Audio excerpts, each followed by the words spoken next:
Ilusões, Richard Bach. Capítulo 6. Até hoje, não sei dizer o que é que me deu. Foi uma sensação de destino que me expulsou para longe do sujeito estranho e curioso que era dono de Shimoda.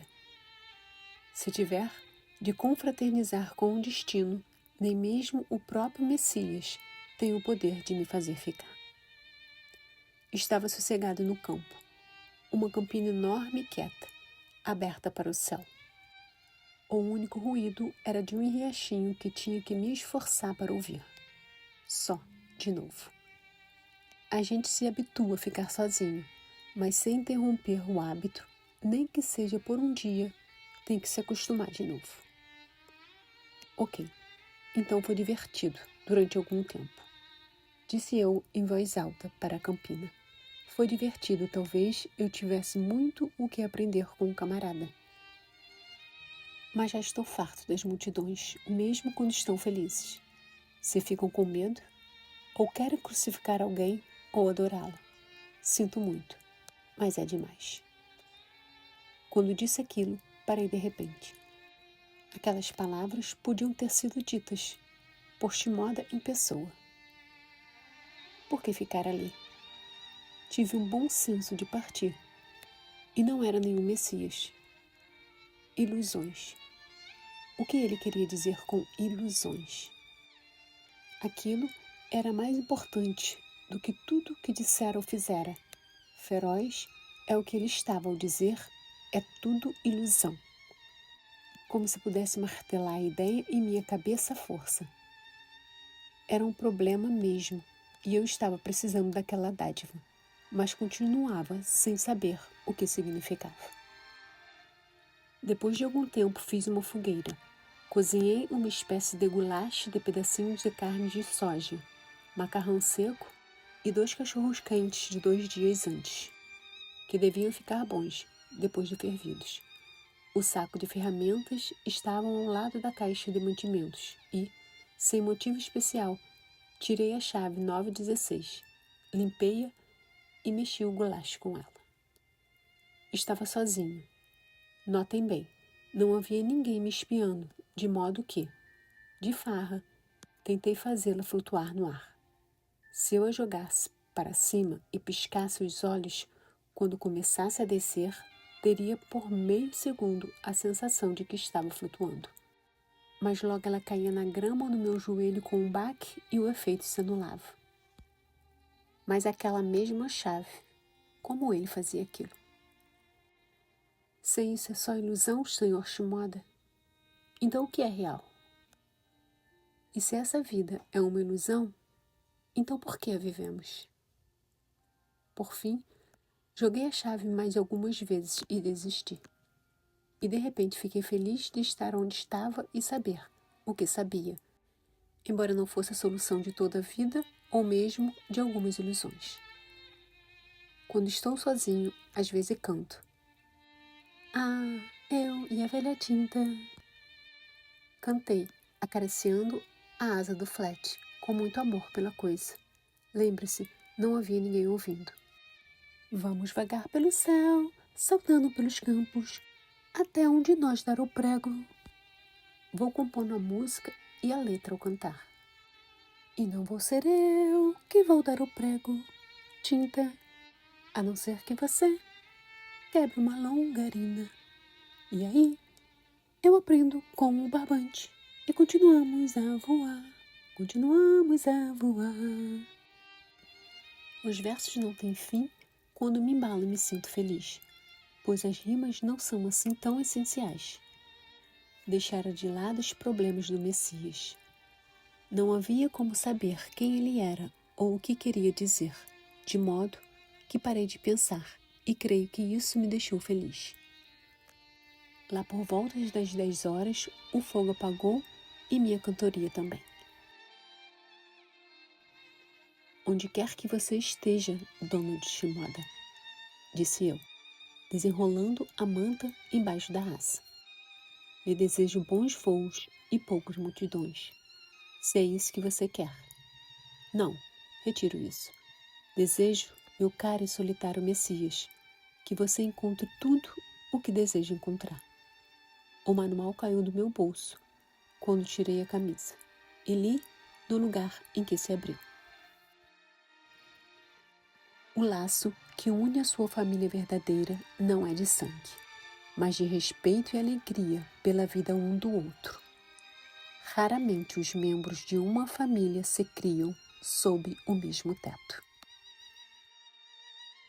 Não via de que modo aquilo poderia se aplicar a mim, e obriguei-me a pensar que nunca deveria permitir que um livro substituísse o meu próprio raciocínio. Acomodei-me sobre a manta e depois apaguei, como uma lâmpada que é desligada, quente e sem sonhos, debaixo do céu e de vários milhares de estrelas que eram ilusões. Talvez, mas ilusões muito bonitas, por certo. Quando voltei a mim, o sol estava nascendo, luz rosada e sombras douradas. Acordei não por causa da luz, mas porque alguma coisa estava tocando a minha cabeça, bem de leve. Pensei que fosse uma asta de capim flutuando por ali. Depois achei que era um mosquito. Bati com força e quase quebrei a mão. Uma chave de boca 916 é um pedaço duro de ferro para se bater a toda. E acordei depressa. A chave bateu na dobradiça do airelon, cravou-se por um momento no capim e depois flutuou com imponência, tornando a pairar no ar. Então, enquanto eu olhava, já completamente desperto, ela foi caindo aos poucos no chão.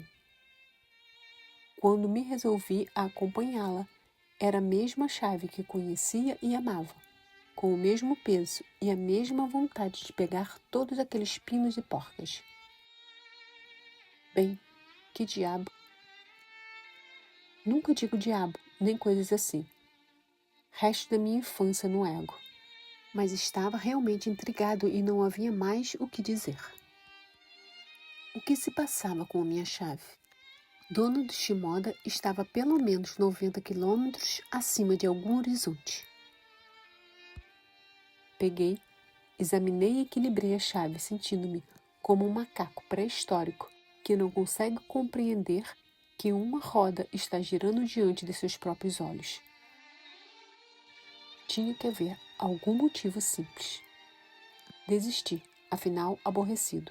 Guardei-a no saco de ferramentas e acendi o fogo para o meu pão de panela. Não estava com pressa de ir a lugar algum. Podia bem passar o dia todo ali, se quisesse. O pão crescera bastante na panela e estava quase no ponto para ser virado quando ouvi um barulho no oeste. Não havia possibilidade do barulho ser o avião de Shimoda, nem de que alguém pudesse ter me descoberto naquele determinado campo, entre milhões de campos do centro-oeste. Mas eu sabia que era ele e comecei a assoviar, olhando para o pão e o céu, procurando pensar em alguma coisa muito calma para dizer quando ele aterrissasse. Era o Travel Air mesmo. Voou baixo por cima do flat. Subiu direto numa volta de exibição, deslizou pelo ar e pousou a 90 km por hora, a velocidade em que um avião desse tipo deve pousar. Parou ao lado do meu aparelho e desligou o motor. Eu não disse nada. Acenei, mas não disse nada. Parei de assobiar. Ele saltou da cabina e foi até a fogueira. Olá, Richard. Você está atrasado, disse eu. Quase queimei o pão de panela. Desculpe. Passei-lhe a caneca de água do riacho e um prato de folha de estanho com meio pão e um pedaço de margarina. Como foi? Perguntei. Ok, disse ele com um meio sorriso momentâneo. Escapei com vida. Tinha minhas dúvidas a respeito. Comeu o pão calado. Sabe, disse ele, por fim, olhando para a comida. Isso é mesmo uma coisa horrível. Ninguém mandou você comer o meu pão de panela, disse eu zangado. Por que será que ninguém gosta do meu pão de panela? Ninguém gosta do meu pão de panela. Por quê, ó, mestre elevado? Bem, disse ele sorrindo. E agora estou falando como Deus. Eu diria que você acredita que ele seja bom e que por isso lhe pareça bom. Experimente-o, sem acreditar profundamente o que você acredita, e parecerá uma espécie de incêndio, depois de uma inundação. Num moinho, não acha? A grama você pôs de propósito, imagino. Desculpe, caiu de minha manga, não sei como. Mas não acha que o pão básico em si, não o capim nem o queimadinho ali, o pão de panela básico, não acha? Horrível, disse ele, devolvendo-me tudo menos uma mordida do que eu lhe dera. Prefiro passar fome. Ainda tem aqueles pêssegos na caixa. Como me encontrar? Uma envergadura de 8 metros em 16 mil quilômetros de prados de lavoura não é um alvo fácil, especialmente quando se está contra o sol. Mas jurei que não havia de perguntar.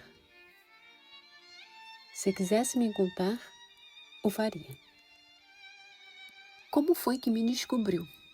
Perguntei. Eu podia ter pousado em qualquer lugar. Abrira a lata de pêssego e estava comendo as frutas com uma faca, o que não é muito fácil. Os semelhantes se atraem, murmurou ele, errando uma fatia de pêssego. Ah, é? Uma lei cósmica. Acabei o meu pão e depois areiei a panela com areia do riacho. Esse pão é bom mesmo. Pode explicar?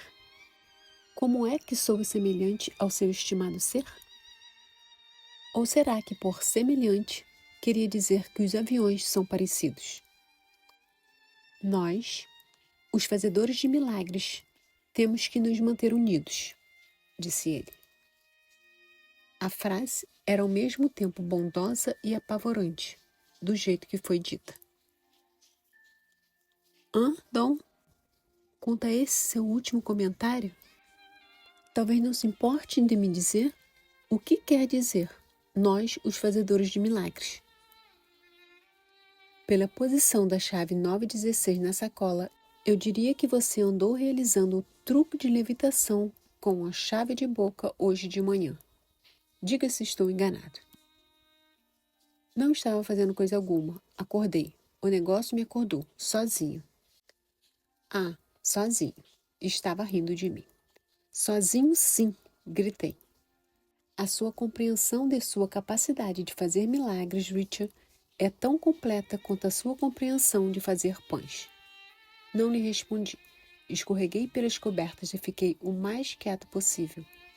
Se tivesse alguma coisa a dizer, podia fazê-lo quando bem entendesse. Alguns de nós começamos a aprender essas coisas pelo subconsciente. A nossa mente desperta não as aceita, de modo que fazemos os nossos milagres enquanto dormimos. Olhou no céu as primeiras nuvenzinhas do dia. Não seja impaciente, Richard. Estamos todos sempre aprendendo mais. Você agora vai aprender bem depressa e será um mestre espiritual sábio e velho sem o sentir. O que quer dizer sem o sentir? Não quero senti-lo. Não quero saber de nada. Você não quer saber de nada.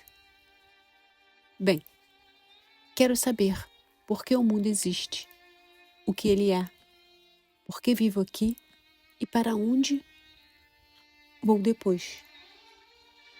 Quero saber isso. E voar sem avião, quando desejar. Desculpe. Desculpe o quê?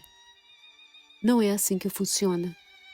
Se você aprende o que é este mundo e como funciona, automaticamente começa a fazer milagres, ou o que chamarão de milagres. Mas, naturalmente, nada é milagroso.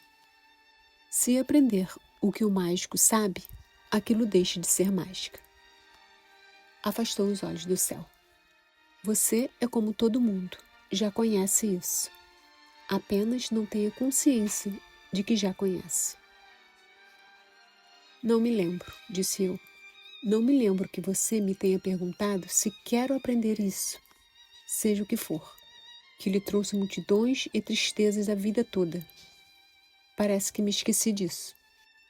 Tão logo falei aquilo, senti que ele ia dizer que mais tarde eu me lembraria. Estaria certo. Ele se esticou no capim, tendo como travesseiro o resto de farinha do saco. Olhe, não se preocupe com as multidões. Elas não o podem tocar, a não ser que você o queira. Você é mágico, lembre-se. Puf! Fica invisível e passa através das portas. A multidão o pegou em Troy, não foi? Eu disse que não o queria?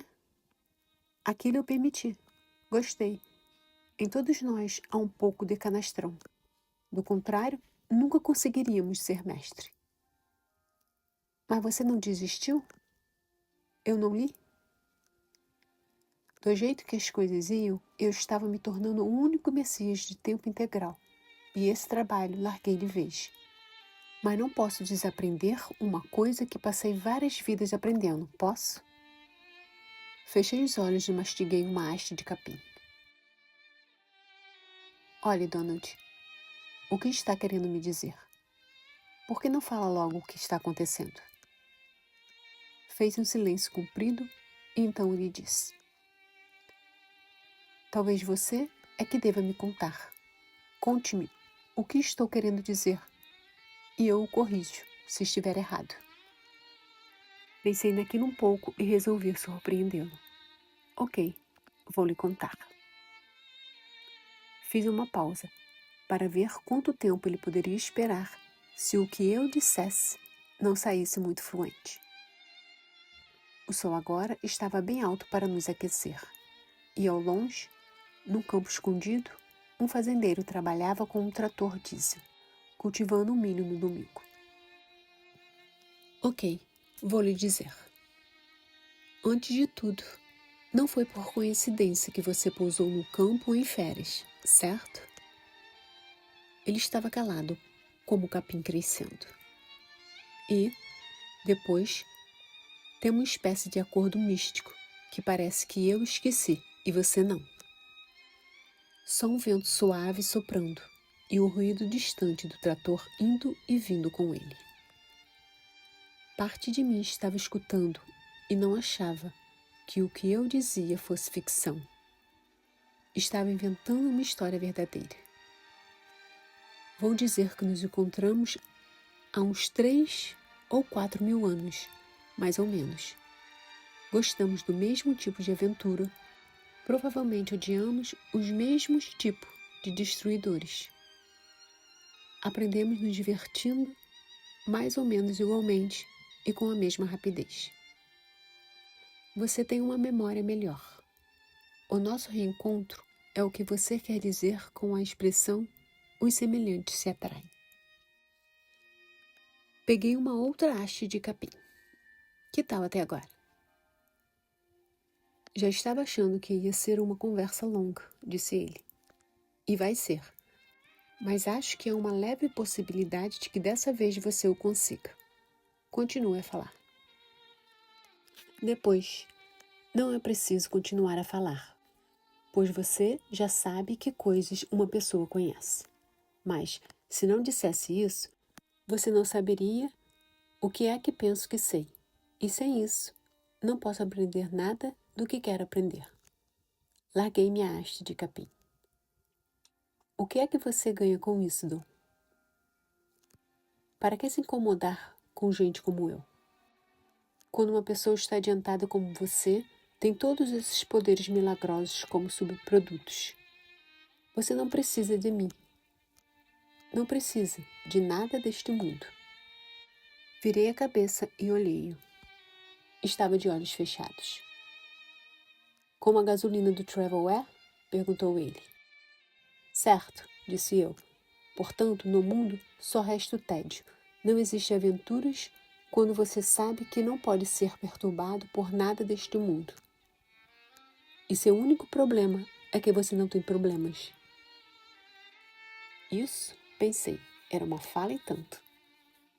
Você se enganou aí, disse ele. Diga-me, por que larguei o meu trabalho? Sabe por que larguei o meu trabalho de Messias? As multidões, você disse. todo mundo querendo que você fizesse os milagres por eles.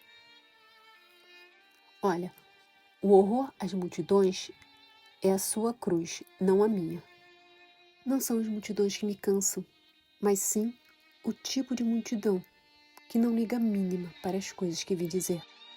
Você pode andar de Nova York a Londres sobre o oceano, pode passar a vida toda fazendo parecer moedas de ouro e ainda assim não conseguir interessá-los. Sabe disso? Naquele momento, pareceu mais solitária do que jamais viram um homem vivo parecer.